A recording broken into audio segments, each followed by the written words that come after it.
নিজের বাগান মনে করে সবাই নিজ হাতে চিড়ে চিড়ে নিচ্ছে। দেখেন করবেন সবাই, সবগুলো নিজের হাতে শিখছি। নিজের বাগান আসছে, নিজের বাগানের মতো করে নিচ্ছি, নিজের বাগানের মতো করে নিচ্ছেন, মন মজুন নিজের বাগান করে নিচ্ছেন। যেটা পছন্দ এটা সেটা নিয়ে নিলাম। নিজের বাগান মনে করে, ছোট কোনো অপশন নাই, সব বড়। 20 কেজি লেভেল আই অলরেডি আল্লাহর রহমতে ইনশাআল্লাহ 20 কেজি লেভেল ইউন নিজের বাগানের মতো করে এটা সিরিল আর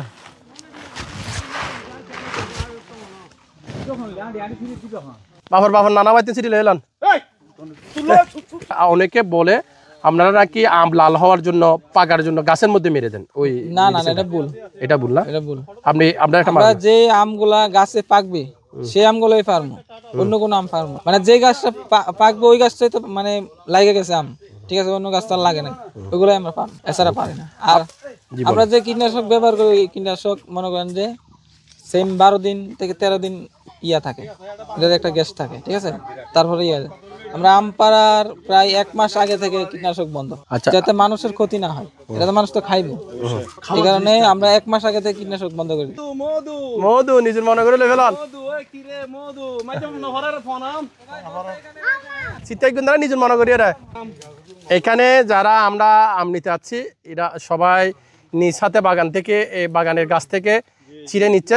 পরবর্তীতে এগুলা সব ওজন করে প্রায় আমরা হিসাব করছি 1 টনের কাছাকাছি আমরা এখান থেকে আম নিব। কেউ গাছে উঠছে, কেউ গাছের নিচ থেকে এভাবে নিচ্ছে।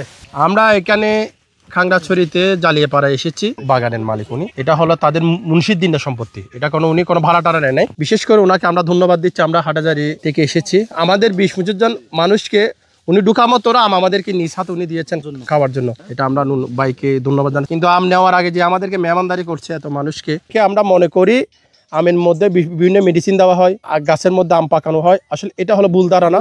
আমরা নিজেরা এখন আসছি, ওনার কাছেও জিজ্ঞাসা করছি, এই ধরনের কোনো কিছু হয় না। আমরা জিনিসটা আসলে দেখার জন্য আসছি। আমরা আম কেনার জন্য বড় জিনিস না, আম আমাদের হাটাজারিতেও পাওয়া যায়। এখানে আমরা বাগানটা দেখব, আমরা একটু ধারণা নিব। আমরা নিজেও খেয়েছি অনেক মিষ্টি আম। আমরা তো এখানে আসলাম, দেখলাম আম অনেক ভালো, অনেক সুস্বাদু মিষ্টি, দেখতেও ভালো, সব ভালো লাগতেছে। এখানে হাটাজারিতে আনন্দ এলাকার আম বাগান দেখার জন্য, আম ক্রয় করার জন্য। কিন্তু আমরা আম বাগানে ঢুকার আগে আগে আম বাগানের মালিক আমাদেরকে অনেক আপ্যায়ন করেছে। আমাদের ইচ্ছা মতো আমরা আম খাইছি, খুব সুদাসু মিষ্টি। নুরুল ভাই আমাদেরকে একজনকে 10টা করে আম খাওয়া দিছে, ভাত খাইতে হবে না আজকে সারাদিন। আর একটা আরামদায়ক, তো এটা হচ্ছে নুরুল ভাইকে আমাদের পক্ষে ধন্যবাদ জানাই। আল্লাহ এখানে বরকত দান করে। অনেক মিষ্টি, অনেক মিষ্টি, সেটা বাসায় বলার মতো না। মধু মধু মধু আমরা তো মনে করি এরকম আম দেখি না সচরাচর।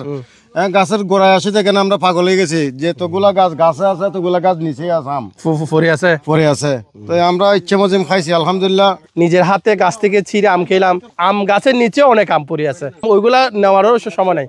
আম মজা আছে না? মধু মধু মধু না, মধু মধু রসমালাই মধু মধু মধু মধু মধু না, মধু মধু। সামনের বছর তার আম খাইতেন না, মন পুরো খা একবারে মন পুরো এখানে ঢোকি। কত জাতের আপনার কাছে আম আছে? রূপালী আছে, মল্লিকা আছে, আপনার হিমসাগর আছে, রাঙ্গই আছে, তারপর ব্যানানা আছে, বিভিন্ন রকমের আম। হারিবাঙ্গ আছে মনে হয়। হ্যাঁ, হারিবাঙ্গ একটা আছে, হারিবাঙ্গ আছে। অনেক আম নিয়েছি আমরা, প্রায় 1200 কিলো মতো নিয়েছেন। আমাদের মোস্তফা ভাই ক্লান্ত হয়ে গেছে, সবাই নিজের গাছ থেকে আম সবাই পেরেছে। সবাই এখানে ক্লান্ত। এখানে আমরা যে আম বাগানে এসেছি, মল্লিকা ওইটা লক্ষণবুক আর মল্লিকা দুইটা না, থেকে চিড়ে রাখেন না, বাজারজাত করবে। যারা পাইকারি বাজার আছে তারা এখান থেকে নিবে গাড়ি বছর বল আর আম খাবে না। যেটা বাংলাদেশের খেজুর গাছ অরিজিনাল, খেজুর ধরছে